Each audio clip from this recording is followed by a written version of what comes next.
শনিবার মানেই হেসেল ঘরে আমার চুল ছেঁড়াছিঁড়ি অবস্থা। হ্যাঁ বন্ধুরা, শনিবার এই যে একটা দিন আমাদের নিরামিষ খাওয়া হয়, আর এই দিনে আমি কি রান্না করব ভেবেই কুল করতে পারি না।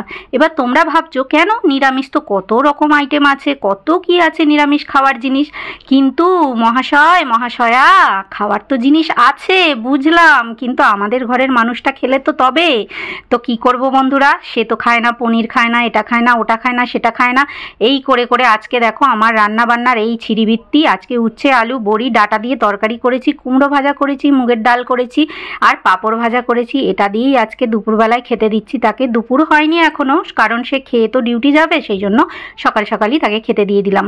আর সাথে এক টুকরো লেবু ছাড়া তো তার চলবে না।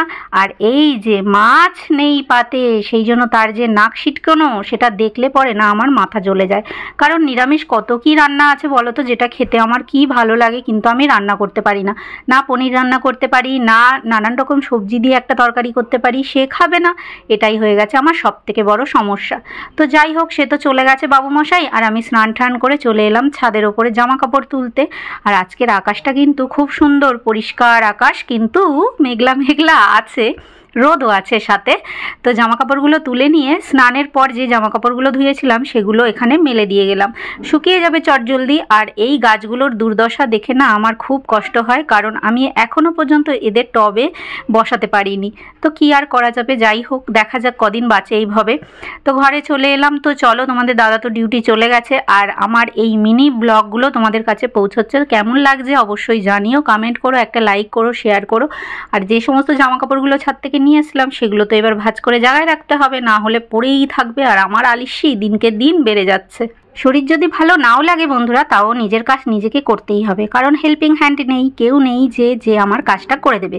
আর শরীর খারাপ থাকলে তো মানুষের ইচ্ছে করে যে না একটুখানি বসে থাকি, একটু রেস্ট নিই, কিন্তু ওই যে কেউ নেই হেল্পিং হ্যান্ড। তো নিজের কাজ নিজেকেই করতে হয়। সকাল থেকে উঠে রান্না বান্না সমস্ত কাজ সেরে স্নান টান করে নিয়েছি, আর চুল উঠছে যা, মনে হচ্ছে এ কটা চুলও আর থাকবে না, হয়ে তো গেছে একদম গরুর লেজ, কিন্তু কি করা যাবে, এ কটা চুল নিয়েই নাড়াচাড়া করতে হবে। আর ঘরে চুল আঁচড়ানো যায় না। আর এই যে স্নানের পরে খুব ইচ্ছে করছিল কিছু খেতে, আর স্নান করে তো শুধু জল খাওয়া যায় না, তাই একটা সোনপাপড়ি দিয়ে জল খেলাম।